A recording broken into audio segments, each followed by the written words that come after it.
In a shadowy and menacing castle, the Demon Lord prepares to launch his campaign to conquer the world. To aid him, he summons his 4 demonic generals, Ulmandra the Inferno, Sylphid the Storm, Gnome the Earthen Bastion, and, last but not least, the most jaded and soulless of them, all an underpaid Japanese salaryman. Denosuke began his career at the company as an unremarkable salaryman, filled with hope and confidence that he would eventually climb the promotion ladder. However, while Denosuke dedicated himself to working hard for the company, his co-workers focused on currying favor with the boss. As a result, they received the promotions Denosuke had been striving for, while he was unceremoniously sent to another country to assist with the company's expansion efforts. Upon arrival, Denosuke found that literally nothing was getting done because the site had no funding. He tried to convince his boss to approve more funding so they could buy the necessary equipment, but that would cost money, so his boss refused and yelled at him for wasting resources. The locals couldn't care less about the job if they weren't going to be given the necessary tools, so they left, leaving Denosuke to do everything by himself. Seeing how tirelessly Denosuke was working all on his own, the locals were inspired and eventually came back to assist him. With their help, he finally managed to get everything up and running.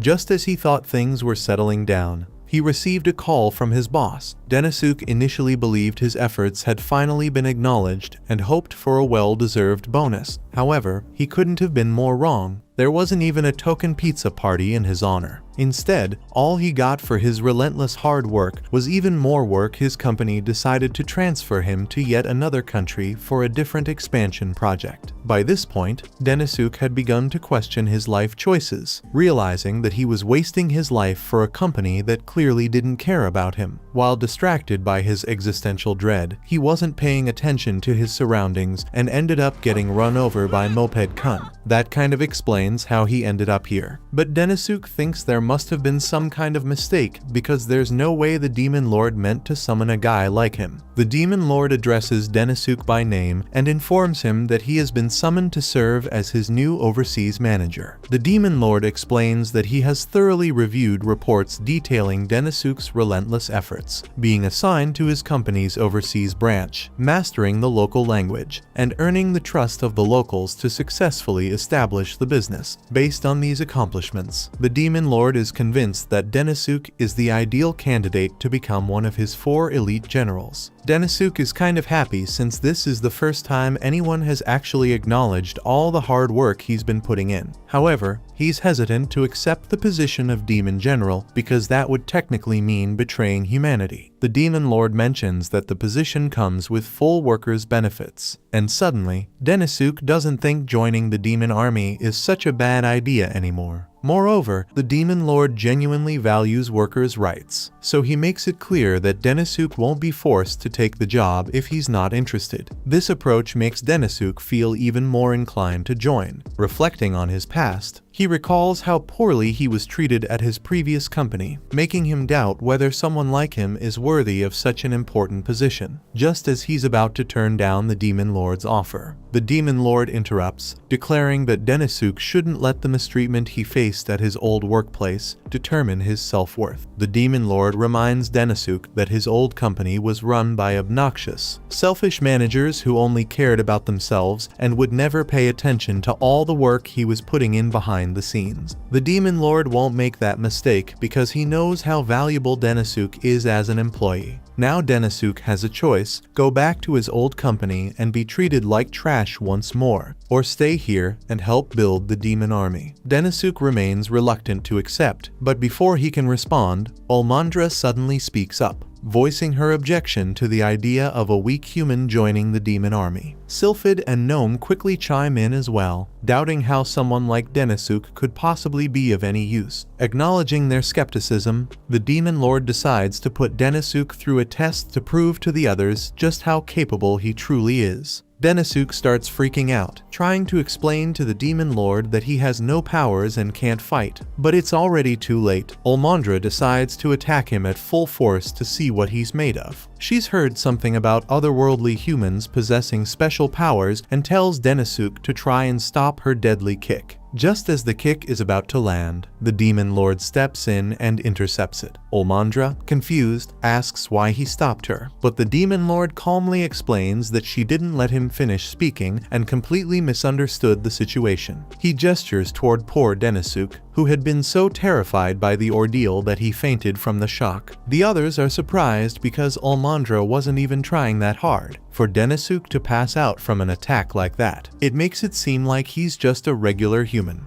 The demon lord informs them that Denisuk truly is just an ordinary human, which only fuels the others' objections further. They argue that the demon army is entirely comprised of monsters, and if a human were to get involved in the ongoing power struggle between the demons and demi-humans, he would be devoured almost immediately. The demon lord acknowledges the existing friction among the factions within his army, but he insists that this is precisely why he needs Denisuk and the unique skills he brings to the table. He clarifies that he's not looking for someone with a durable body or immense attack power. Instead, what he values most in Denisuk is his ingenuity and resourcefulness. Just then, Denisuk finally regains consciousness and begins pleading for them to let him go because there's no way he can deal with attacks like the one Olmandra just tried to hit him with. The demon lord tells him to calm down and explains that he won't be expected to fight, but he does intend to give Denisuk a fitting exam. He explains that the demon army is currently trying to create a pact with the surrounding tribes. So far, they've managed to reach agreements with the salamanders and werewolves, but negotiations with the Minotaur tribe have been quite difficult. Denisuk's test will be to do whatever it takes to form a pact with the Minotaur tribe. With Denisuk's exceptional negotiation skills, the demon lord believes it should be straightforward to earn the trust of the Minotaurs and strike a peaceful agreement. Denisuk, however, fails to see anything simple about trying to negotiate with Minotaurs. Despite his doubts, the demon lord is confident in his abilities and encourages Denisuk to consult Olmandra if he has any questions. Afterwards, Olmandra leads Denisuk down the hall so he can begin negotiating with the Minotaurs. She thinks this is a huge waste of time since there's no way a human like Denisuk can negotiate with Minotaurs. Denisuk also thinks she's right about him being useless, but the demon lord seemed so sincere when he talked about how much he needed Denisuk. All Denisuk has ever wanted is to have his hard work recognized, so he wants to live up to the demon lord's expectations as much as he can. At that moment, Olmandra informs Denisuk that they've arrived at the meeting room where the Minotaur tribe's chief is waiting. Denisuk is taken aback by the enormous size of the room, but Olmandra explains that it's only natural since Minotaurs are such large creatures. As a word of caution, she warns him that Minotaurs are notoriously ferocious, and if he isn't careful, he might find himself trampled to death. As Olmandra opens the door, Denisuk has no idea what to expect from the Minotaur chief, but he intends to do his best to negotiate no matter what. However, once he actually sees the Minotaur chief, he freaks out. There's no way he could negotiate with someone like Terius without instantly dying. Olmandra feels bad for him, so she offers to help with the negotiations, and Denisuk is really thankful for the help. But then he sees Olmandra start arguing with Terius, and he gets the feeling that negotiations aren't going so well. Olmandra can't comprehend why Terius is dissatisfied with everything they've offered him. Terius claims that she doesn't understand what he's trying to say, and as a result, no progress is made on the pact. Frustrated, Olmandra leaves the meeting room. She struggles to understand why Terius is now so resistant to the agreement, especially since he was initially open to the idea. Just as they were about to finalize the deal, he suddenly started shouting blah blah repeatedly, despite returning several times to see if he might change his mind. All Terius ever says is blah, leaving Olmandra completely unable to figure out what he wants. Olmandra can't possibly see a resolution, so she's going to leave the rest for Denisuk to figure out. Although she fully expects him to fail miserably, Denisuk starts having a full-on panic attack because he thinks there's no way to get around this mess. As he's walking through the halls trying to figure out what to do, he spots a bar sign and decides to head in to clear his head. The bartender hands him a warm towel to help him relax, and Denisuk orders a drink as he takes a seat to gather his thoughts. He wants to focus on the negotiations, but he feels stuck since there's little he can do if the client outright refuses to negotiate. However, as he reflects, Denisuk begins to suspect that Terius might not actually be rejecting the negotiations entirely. He recalls a similar experience from his past, where a client kept saying no, but by carefully reading the client's eyes, he was able to discern their true intentions, ultimately leading to a successful agreement for both parties. Now Denisuk knows what he needs to do. He finishes his drink and heads outside to do what businessmen do: negotiate. Meanwhile, Olmandra is back in the Demon Lord's throne room giving a report about her conversation with Terius. It didn't lead to any meaningful breakthrough, so she doesn't think Denisuk will be able to achieve anything either, especially since he just arrived in this world today. The Demon Lord, however, still believes in Denisuk and urges Olmandra to wait and see what he's capable of achieving. Though Olmandra doesn't understand what the Demon Lord sees in Denisuk, she decides to check on him to ensure he's doing all right. When she finds him, he's busy stuffing several bags full of hay. Curious, she asks what he's up to, and Denisuk explains that he's preparing to have a proper conversation with Terius. She tries to tell him that it's pointless since Terius isn't willing to negotiate, but Denisuk still thinks there's a chance. He just needs to look Terius in the eyes and convey his emotions properly so the two of them can understand each other. Olmandra observes that Denisuk seems much more confident than before, and this time, he enters the meeting room to speak with Terius without a trace of fear. The next morning,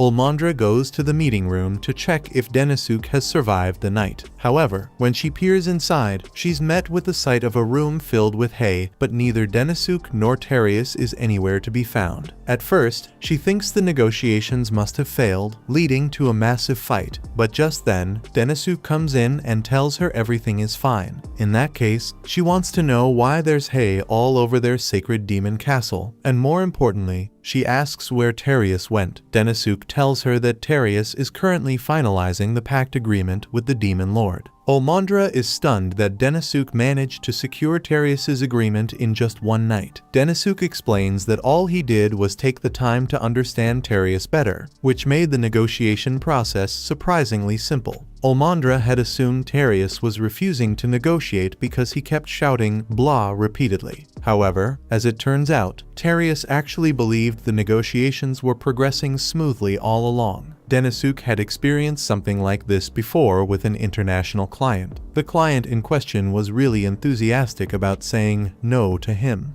So Denisuk thought the negotiation was going to end in failure, but to his surprise, the man then reached out for a handshake, and he realized it was all a misunderstanding. The same thing applied to Terius. Denisuk took some time to research Minotaur culture and discovered that Minotaurs always bring hay with them to use as bedding whenever they visit someone else's home. It turned out that Terius had been trying to request his hay all along. Once Denisuk realized this, the negotiation proceeded without any further issues. Now, Olmandra realizes that she had misunderstood Terius and left him in that room to sleep on the cold floor, so she feels really bad. But Terius tells her it's alright since it was an honest mistake, and he shakes her hand to show that there are no hard feelings. As Terius departs, the Demon Lord approaches Denisuk and Olmandra. He asks Olmandra if she now understands why he's so eager to have Denisuk join their ranks. Olmandra concedes that Denisuk truly has remarkable skill when it comes to negotiations, having successfully passed the Demon Lord's test. Denisuk is officially appointed as one of the Demon Lord's 4 generals. To mark this new position, the Demon Lord places a bracelet on Denisuk's arm as a symbol of his authority. As a gesture of her newfound respect for Denisuk, Olmandra formally introduces herself and expresses her eagerness to work alongside him as a new friend. Denisuk is gradually finding his footing as one of the demon generals. It's a relief that he now has his own office and a boss who seems supportive, but it's clear this new environment will take some time to adjust to. Now that his position as one of the demon generals is official, Denosk decides it's only right to formally introduce himself to the others. With that in mind, he makes his way to Sylphid's room and gives a knock at the door. To his surprise, it's a girl who answers and asks him what he wants. Denosk explains that he's here to introduce himself to Sylphid. However, the girl responds curtly, informing him that she's Sylphid's assistant and that Sylphid is a very busy man, so she can't allow Denosk to bother him. Denosk is disappointed, but knew he was bound to face some pushback from the other demon generals. He decides to just come back later to try again. However, before he could leave, Olmandra comes running up to him because she has something important to say. The Demon Lord has another assignment for Denosk, so Denosk goes to meet with him immediately and is informed of an agreement he is working on for the demon army to grow in strength. He needs the support of all the surrounding demi-human nations, and among all those nations, the Ogre tribe is particularly influential. Their military strength rivals that of the demon army, making them a potential threat to the demon empire if they were to turn hostile. For this reason, the Demon Lord is aiming to hold merger negotiations with them to unite their forces. However, the ogres are famously difficult to bargain with, and so far, no agreements have been made. Even so, with Denosk handling the matter, the Demon Lord is confident that an agreement can be reached, which is why he's granting Denosk full authority over the negotiations. While Denosk is grateful for the Demon Lord's trust in him, he can't ignore the very real danger of potentially losing his life to the ogres if he goes alone. Olmandra volunteers to escort him to the Ogre tribe. However, before that, Denosk says he wants to go meet with Gnome since she's in charge of the demi-human division of the demon army, and she might have some valuable information about the ogres. Olmandra thinks Denosk is right, but absolutely refuses to go anywhere near Gnome because she has beef with her. So, instead, she says she'll go check on the carriages while Denosk talks with Gnome. Denosk makes his way to the training grounds, where Gnome is conducting her daily training session. He is thoroughly impressed by what he observes. Not only are Gnome's soldiers highly skilled in combat, but she also excels at keeping their morale exceptionally high. After the training concludes, Gnome turns her attention to Denosk and inquires about the reason for his visit. Denosk explains that he is there to ask if she has any information about the Ogre tribe. Gnome admits she doesn't know much, but mentions that their leader, Augur, is infamous for being incredibly difficult to engage in conversation. She warns Denosk that negotiating with him will be a significant challenge. Unfortunately, she explains, there's little she can do to assist in this matter. Besides, she has no interest in collaborating with Olmandra under any circumstances, so she firmly asks Denosk to take her away from there. Denosk didn't even realize Olmandra had been standing behind him, so he asks her why she's here and why she's so angry. Olmandra says she already finished checking the carriages, so she came to get Denosk since she was worried about him, but she can't contain herself after seeing Gnome.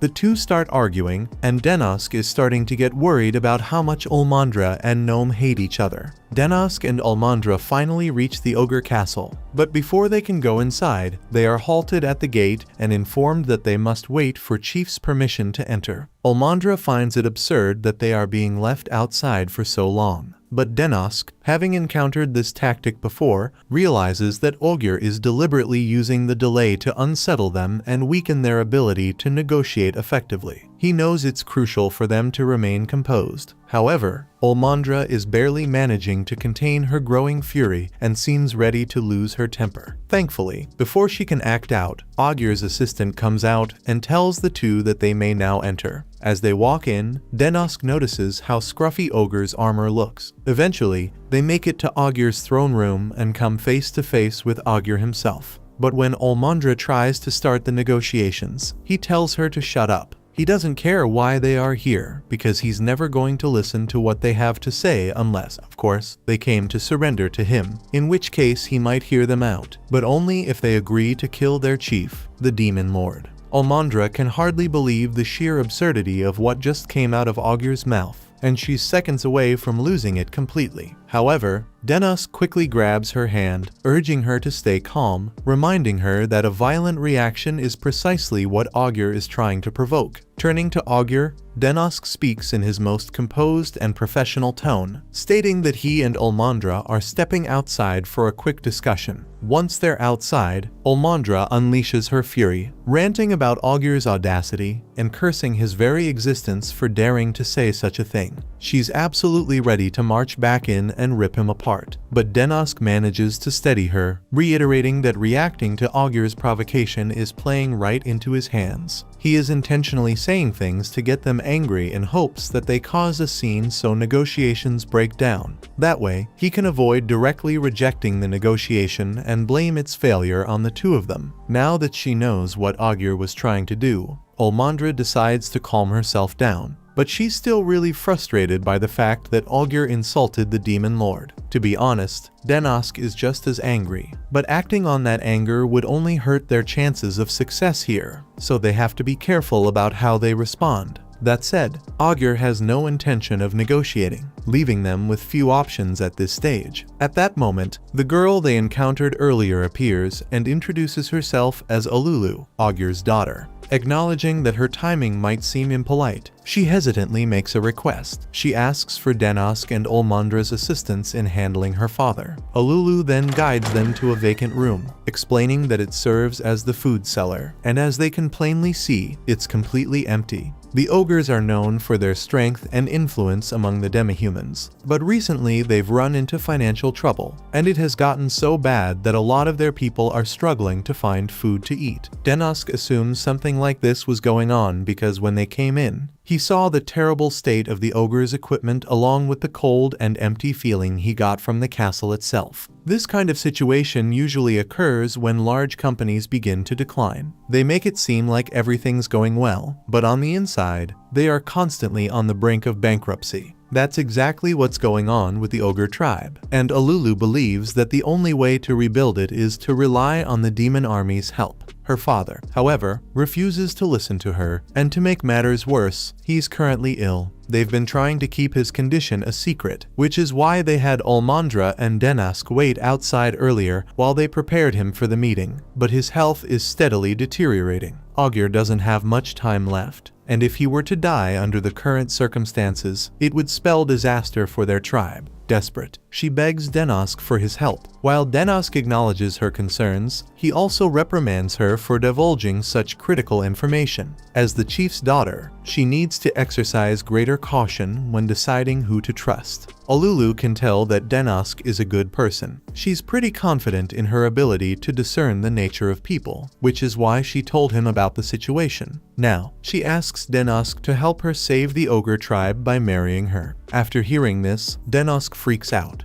and Olmandra begins burning with rage. But Alulu is serious about her proposal. All the ogres in her tribe are as dumb as rocks, so the only way for Alulu to ensure the prosperity of the tribe is for a smart guy like Denosk to marry her and become the new chief. Denosk attempts to dissuade Alulu from making any hasty decisions, but she's adamant that this is the only way to save the ogre tribe. She's even ready to make their marriage official on the spot, but Olmandra steps in and prevents it from happening. Later that evening, Denosk finds himself in his office, grappling with the predicament he's in. Augur refuses to negotiate, and Alulu is determined to marry him. Failing his second mission for the Demon Lord is not an option, so he decides to retreat to the bar in his mind to clear his thoughts. This time, however, Denosk isn't alone. His imaginary version of Olmandra is seated at the table next to him, engaged in a lively debate with the bartender over which is cooler, gorillas or lions. Realistically,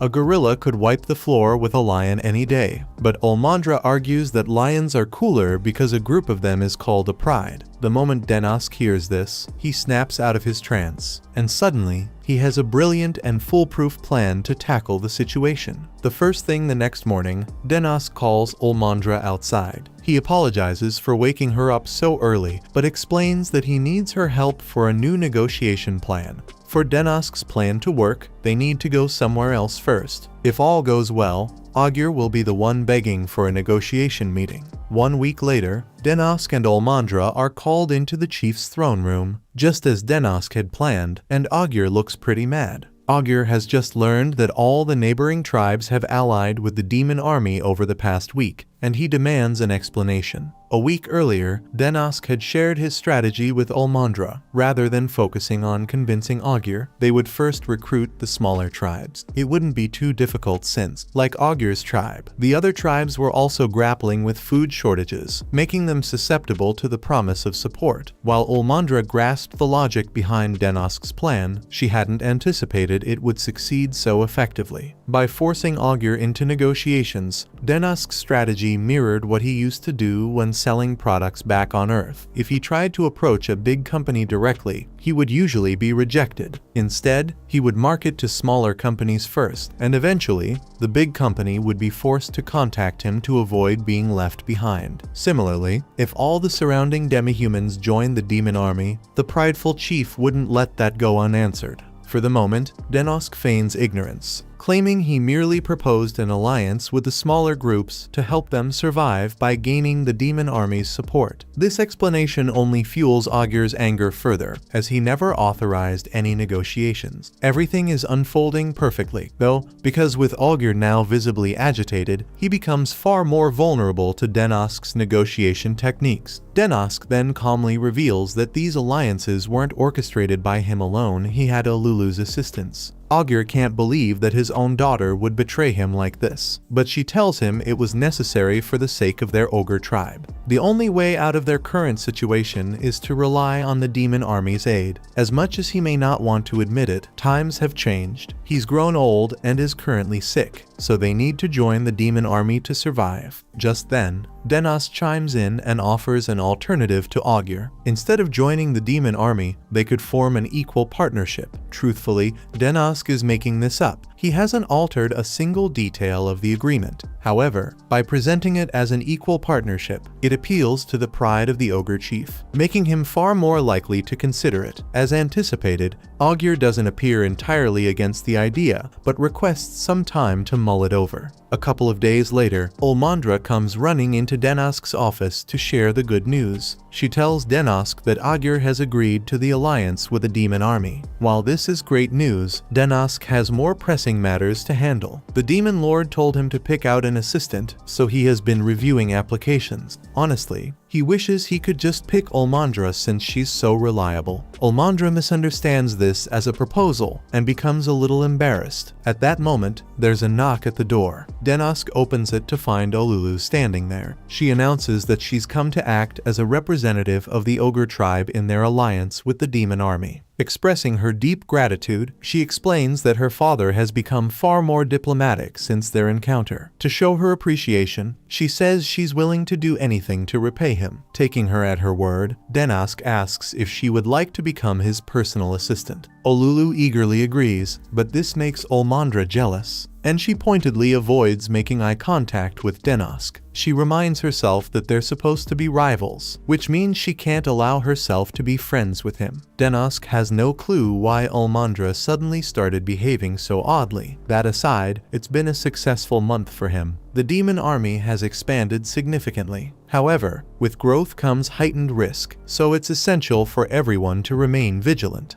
A few days go by, and Denisuk is busy working in his office as usual when Olulu enters and informs him that she has successfully negotiated with a werebear tribe. Just as he had requested, she explains that as long as their conditions are met, they are willing to support the demon army. Denisuk is pleased to hear that the talks with the werebear tribe went smoothly, but Olulu has something else to share. She mentions that word has gotten around about Denisuk being recognized for all the effort he has been putting in, and that an award ceremony will be taking place soon. She adds that she'll give him more details once his lunch break is over. Denisuk has no clue what kind of award awaits him, but knowing the demon lord, he's confident it will be something far more exciting than a simple pizza party. At that moment, Olmandra walks into Denisuk's office, bringing lunch for the two of them to share, as they always do. While Denisuk enjoys eating with Olmandra, he despises the fact that the demon army's menu is limited to plain porridge. He understands understands the challenges of providing meals for an entire army, but he can't help but wish for some meat to accompany the bland porridge. Hearing Denisuk's complaints, Olmandra comes up with the perfect idea. If he wants meat, then they'll just have to go straight to the source to get it. Denisuk isn't thrilled about the idea of going hunting just to satisfy his craving for meat, but that's not the only reason Olmandra brought him out here. It turns out she received a request from the nearby demi-human tribes, asking for help in dealing with a magical beast that has been attacking them in this forest. So far, this creature has killed 5 orcs, and Denisuk finds that absolutely awful. Olmandra, however, has a different perspective. She explains that it's only natural for the weak to fall prey to the strong. Ordinarily, it would be the responsibility of the orc tribe to protect themselves from threats like this, but the beast they're facing is far too powerful for them to handle. Not wanting to see the orc tribe wiped out, Olmandra decided to take on the task herself. Speaking of which, Olmandra notices some mushrooms growing under a tree. From what she was told, all the orcs that got eaten were attacked while picking these mushrooms since they are a valuable ingredient. Therefore, the magical beast must be camping somewhere around here. If they wait long enough, then it's sure to attack. Evidently, they didn't have to wait long since the boar shows up behind them almost immediately. Olmandra tells Denisuk to run for cover while she handles this. She jumps into the air and heel kicks the boar's face into the ground, but in retaliation, the boar starts using its horns to throw rocks at Olmandra, although she can easily dodge them. Denisuk can't, so he's freaking out. The boar charges forward, crashing through trees and heading straight for Denisuk. Before it can reach him, Olmandra delivers a solid punch to the boar's stomach. From Denisuk's vantage point, it's obvious that Olmandra is incredibly strong, but none of her hits so far have been lethal. In an ordinary fight, that might not matter, but their goal here is to hunt the creature. What Olmandra is missing right now is the killing power needed to finish the job. The boar's sharp tusks make it a dangerous opponent, and one mistake on Olmandra's part could prove fatal. Her attacks are causing blunt force damage, but she needs to wrap this up quickly. Denisuk thinks she needs a weapon. He was right about Olmandra's blows not being strong enough to kill this thing as she is now. However, she has been holding back so far. She doesn't like using her true power because it takes a long time to recover from the effects, but she won't be able to kill this thing otherwise. The boar tries charging at her again, but this time Olmandra is able to stop it with one hand. She could easily kill it with a single punch right now, but that might ruin its meat. So instead, she picks it up and snaps its neck. With the boar now defeated, Olmandra tells Denisuk that they can finally have some meat. However,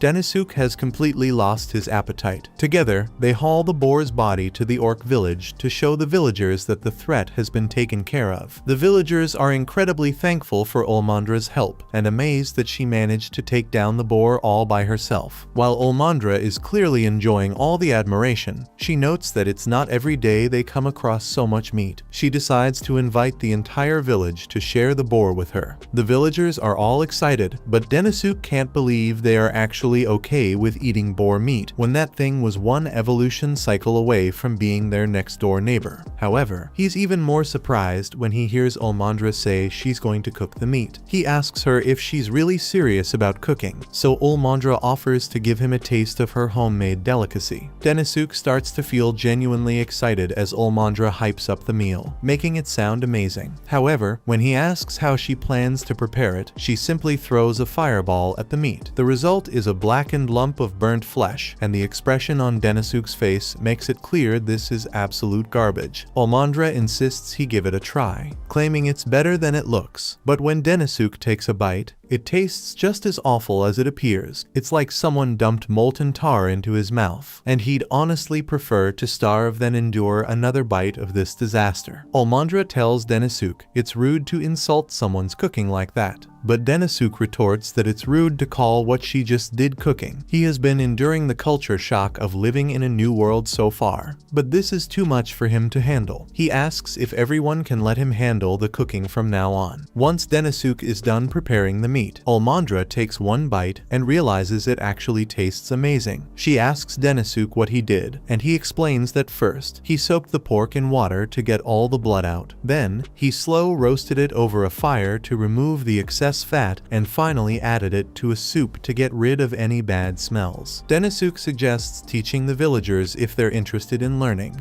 and they're thrilled that one of the demon generals is showing such thoughtfulness. However, Almandra feels that someone of Denisuk's rank shouldn't be wasting time teaching villagers how to cook. Denisuk disagrees, explaining that his role is to improve the demon army, and a key part of any civilization's progress lies in advancing their culinary skills. He points out that when people have regular access to meat, they naturally find ways to enhance its flavor. But since meat is such a rarity here, no one has the luxury to experiment. In other words, this country is both impoverished and lacking in culinary knowledge. It might sound harsh the way Denisuk says it, but Almandra can't deny that he's right. This country is largely barren and, compared to its neighboring nations, it's relatively weak. That's precisely why they need to put in the effort to bring about change as part of the Big Four. With their work here finished, Almandra suggests they head back to the castle, but Denisuk isn't so sure it's a good idea since night has already fallen. Almandra reassures him that it won't be an issue, as she can light their way with a fireball. She's really proud of her magic prowess since it's an ability unique to demons, and Denisuk is quite impressed. It also makes sense why demi-humans, who can't use magic, train day in and out to become effective fighters, while demons like Almandra can rely solely on their magic. However, he thinks Almandra could stand to improve her combat techniques a little. For instance, even though her attack power rises dramatically when she uses her true power to transform her body, it takes a while for her body to recover afterward. He suggests that she should bring a weapon to help with combat next time and also wear armor that covers more of her body. As soon as Denisuk says this, Almandra freezes in place and extinguishes her light, while she recognizes that he might be right. His fixation on efficiency comes across as deeply insulting to her. Too angry to stay near him, she decides to leave Denisuk behind in the forest. Denisuk, confused about why she got so upset, quickly comes to the realization that lingering in this forest is a surefire way to end up as prey. Without wasting any more time, he bolts back to the orc village for safety. The next morning, Denisuk meets with the Demon Lord to give a report on the mission, and the Demon Lord congratulates him on his success. However, he also mentions that Almandra returned last night, while Denisuk only arrived this morning with an escort from the orcs. The Demon Lord wants to know if something bad happened between him and Almandra. Denisuk breaks down and says he's not worthy of being one of the demon army's generals. The Demon Lord urges Denisuk to calm down and explain what happened, so Denisuk recounts the entire situation. Recognizing that Denisuk unintentionally upset Almandra, the Demon Lord emphasizes that the priority now is to mend their relationship for the good of the demon army. He gives Denisuk an official order to find a way to make amends with her. However, that's easier said than done. Denisuk remembers how proud Almandra was when she mentioned that only demons are capable of using magic, but he suspects there's more to it than just that. Determined to find a solution, he begins reading a demon history book to gather some insight. Denisuk soon finds a chapter talking about how a strong physique is essential for a demon's magic power. This is why demons take great pride in their bodies, and often wear extremely revealing clothes. Denisuk now understands why Almandra got so upset when he told her it would be more efficient to wear armor that covers her body more. He was basically rejecting her pride as a demon. Even if he knows why she got mad, he has no idea how he's going to repair their relationship. Meanwhile, back at the castle, Alulu has just finished chopping firewood for the day and is preparing to move on to her next task. She's stunned to suddenly find herself facing a threatening wall of despair. Almandra, still upset over what happened with Denisuk, runs up to Alulu in tears, crying that Denisuk hates her and refuses to appreciate her body. Alulu has no idea what's going on at first, but after Almandra explains what happened, she realizes where the misunderstanding might have come from. She tells Almandra that, as a human, Denisuk's values are a lot different from theirs. In particular, Alulu knows that Denisuk doesn't think exposing your body is a good thing. Almandra can't believe it since she's been exposing her body to him for weeks, and he never complained about it. Alulu explains that Denisuk likely assumed Almandra was just some kind of exhibition exhibitionist, which is why he never brought it up. Hearing this, Almandra suddenly realizes that if Denisuk was uncomfortable with her exposed body, then all the physical gestures of affection she had shown him might have seemed like inappropriate behavior. Overwhelmed with embarrassment and anger at herself for abandoning Denisuk in the forest, she begins slamming her face into the floor repeatedly. Alulu pleads with her to stop, worried that the floor won't be able to withstand much more of her outburst. Almandra asks Alulu for advice on what she should do now since she got mad at Denisuk for no reason. Alulu tells her about a discussion she had with him when she first became his assistant. He told Alulu that he wanted her to stay true to her desires no matter what because he wanted her to feel free to talk about any troubles she had so they could come to a solution together, regardless of any misunderstandings. Alulu is sure Almandra can make up with Denisuk as long as they talk it out. Denisuk and Almandra eventually cross paths in the castle stairwell, each with something important to get off their chest. Almandra blurts out that she's not trying to act like an easy girl. She just wanted him to compliment her body. At the same time,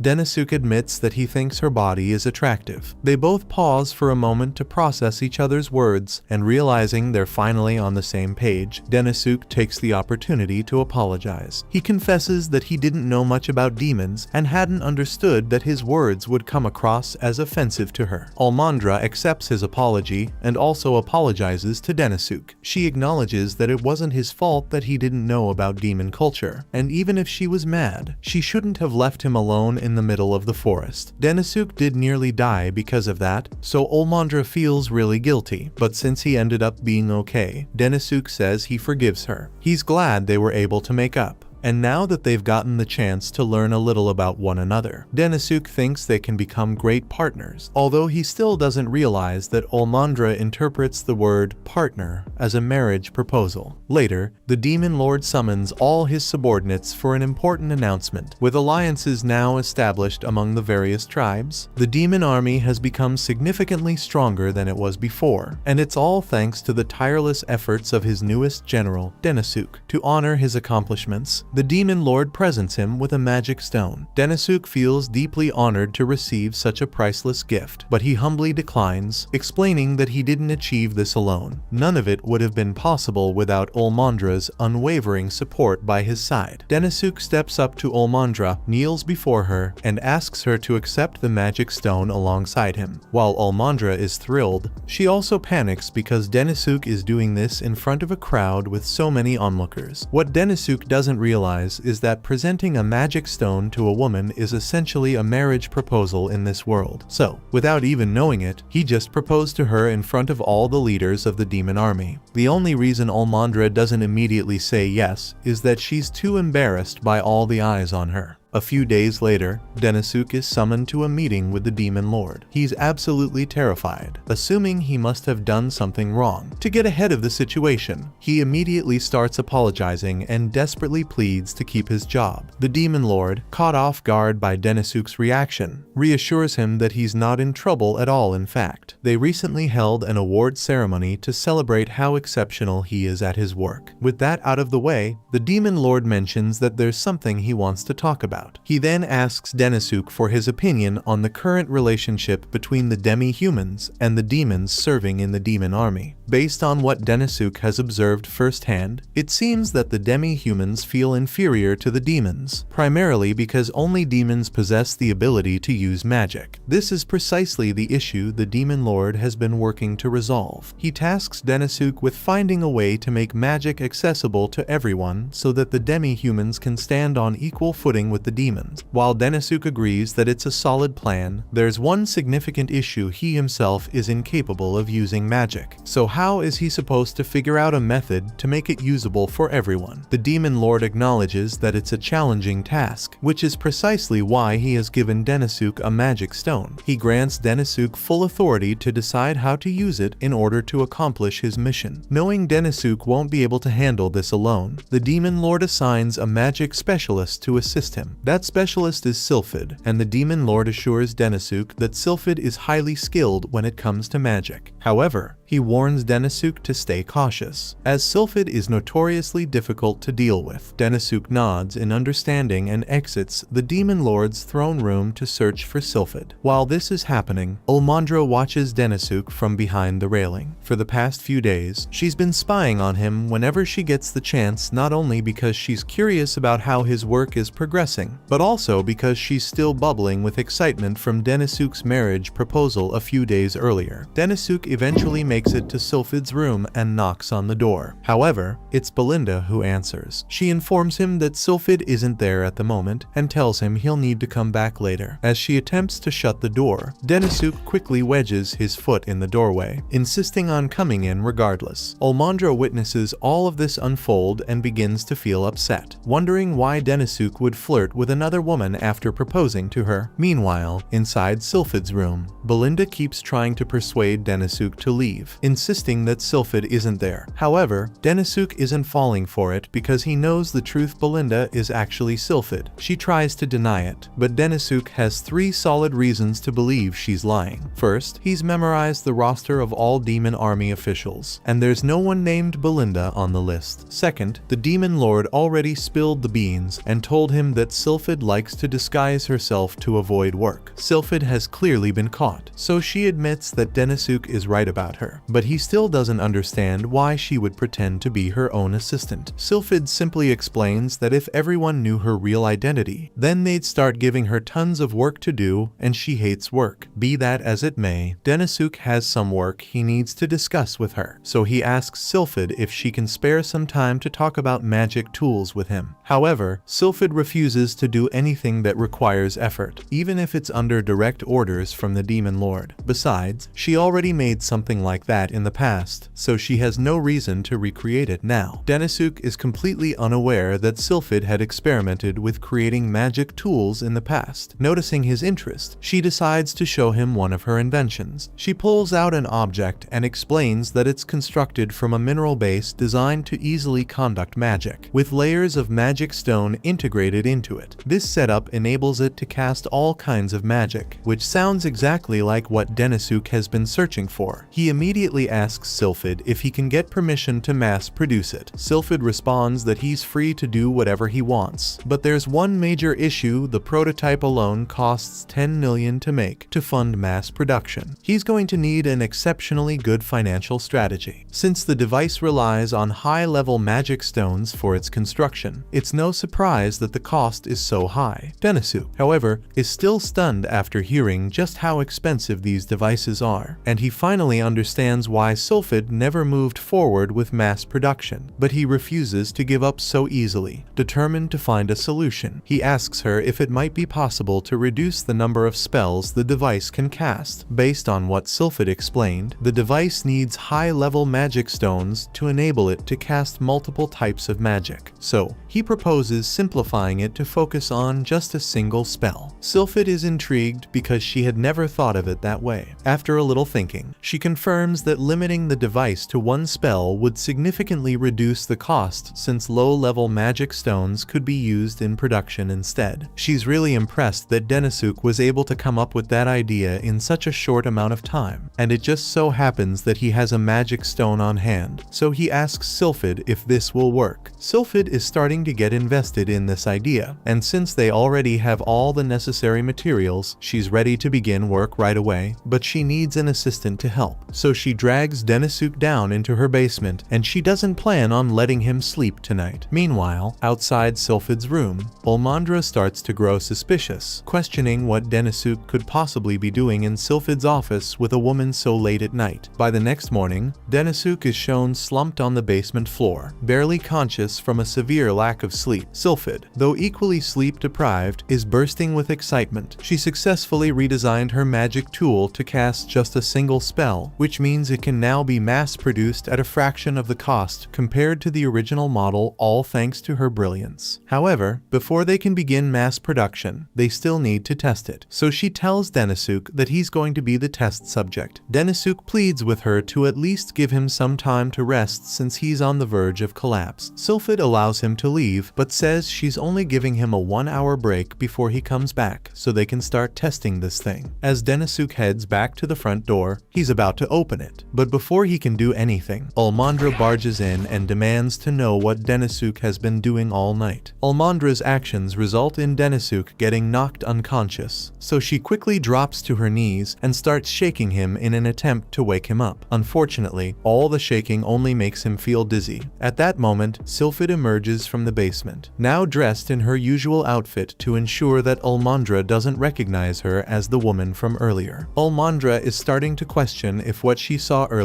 was right, but all of a sudden, Almandra's assistant, Lilim, and Olulu enter the room as well because there's a huge emergency. A flock of footprint birds has just attacked a few villages, and if nothing is done soon, those villages will be destroyed. Footprint birds are large, flightless birds known for their vicious nature, and they are such a threat that the Demon Lord has ordered them to do whatever it takes to exterminate those birds. That's why Lilim came looking for Almandra, since she's the only person capable of dealing with such a large flock. As she's being dragged away, Almandra voices her disappointment, lamenting that she wants to spend more time with Denisuk. Meanwhile, Sylphid sees this as the perfect chance to test her newly redesigned magic device. She plans to take Denisuk out to the battlefield to give it a try. Once outside, Denisuk warns the locals to step back, as what they're about to do might be dangerous. Sylphid sets the magic stone to cast a basic fire magic spell and hands it over to Denisuk to test. Before proceeding, Denisuk nervously asks if the device has any safety features. Sylphid casually assures him that even if it explodes, the worst that would happen is he'd lose an arm. That response doesn't exactly reassure him, but despite the risks, he decides to give it a shot anyway.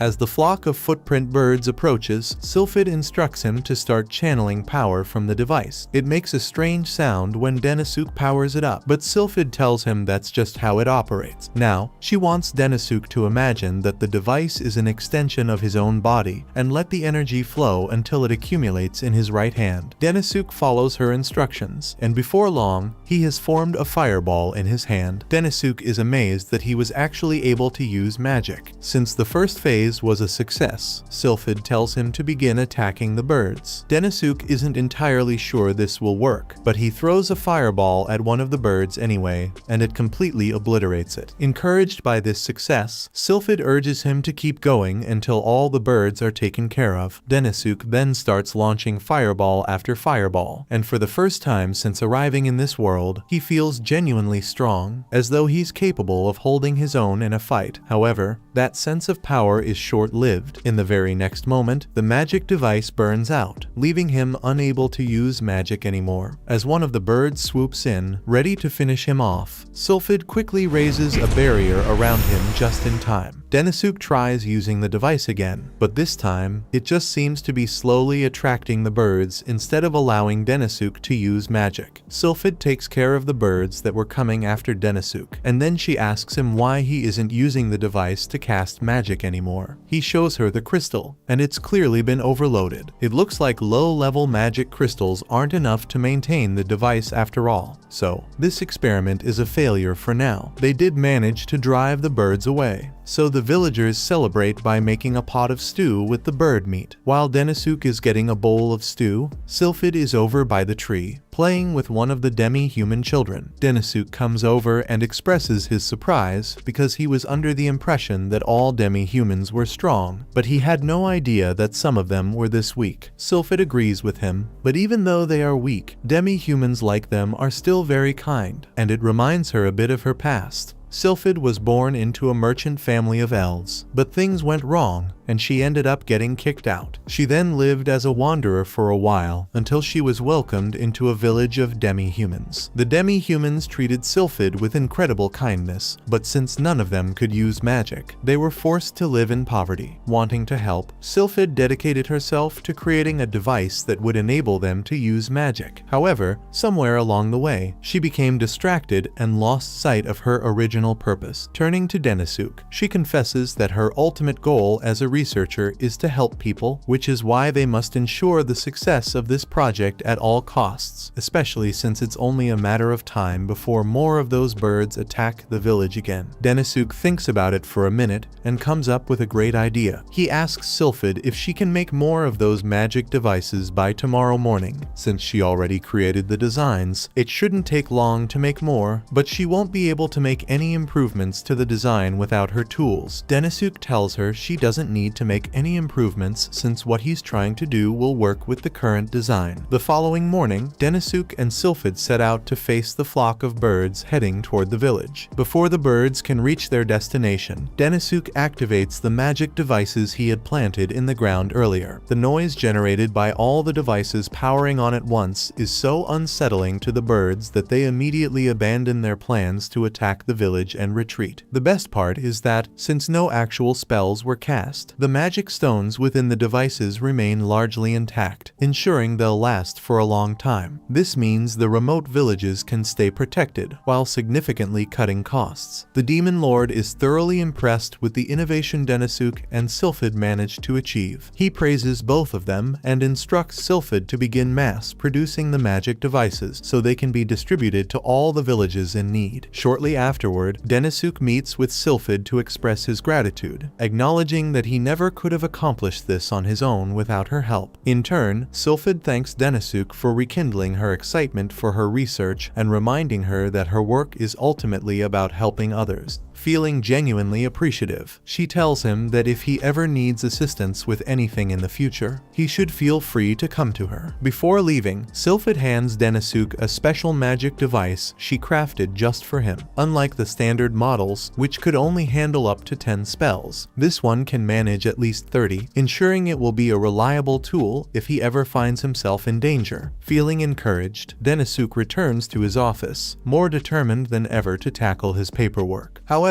before he can even begin, he's knocked out when Almandra bursts into the room. Having just learned about his research assignment with Sylphid, she came to apologize for assuming he was flirting with another woman despite proposing to her. But when she sees him lying unconscious on the floor, she panics and rushes to check if he's okay. Later, Denisuk invites Almandra to join him on a shopping trip. Almandra, feeling incredibly nervous about the invitation, decides to seek advice from Alulu. To her, being asked to go shopping with him can only mean one thing: Denisuk is asking her out on a date. With that in mind, Almandra plans to go all out to make a lasting impression. Her initial idea is to wear nothing but a bikini, thinking it will highlight her figure and leave a bold impression. However, Alulu advises against this approach, pointing out that such an outfit might make Denisuk uncomfortable due to its revealing nature. Instead, she suggests opting for something more modest. Taking Alulu's advice, Almandra chooses a more conservative outfit, and to her relief, Denisuk seems to genuinely like her choice. Feeling encouraged by his reaction, she believes the date is going well and hopes it might strengthen her relationship with him, potentially taking it to the next level. Unfortunately, since this is Denisuk we're talking about, the real reason he invited Almandra on the shopping trip was to conduct market research. When Almandra realizes this wasn't a date after all, she feels deeply betrayed. Her frustration boils over, and she's practically seething with anger. Despite her annoyance, she still decides to support Denisuk and asks him about the purpose of his research. Denisuk explains that gathering the opinions of locals can provide him with fresh perspectives, which might help in improving the demon army. However, for the moment, he mentions that he simply wants to enjoy the scenery with Almandra, leaving her momentarily flustered. But even then, it's still not a date. As they approach one of the stalls, the owner immediately recognizes Denisuk as one of the elite generals of the demon army. Denisuk is taken aback that people know who he is, but it turns out there have been rumors circulating about a human personally summoned by the Demon Lord, and his distinctive suit certainly doesn't help him blend in. The stall owner also recognizes Almandra, and seeing the two of them together, he assumes they're on a date. However, Almandra quickly denies this, as Denisuk has already made it clear that the outing is strictly work-related. She explains that they are there to conduct market research. Hearing this, the stall owner offers to show them some of his finest goods, an exquisite set of pure gold ornaments. Wanting to make the most of this rare opportunity to serve a general of the demon army, he even offers a discount on a pair of matching cups if they decide to purchase them together. The stall owner begins to explain that these cups are typically purchased by couples who are about to get married. Without a second thought,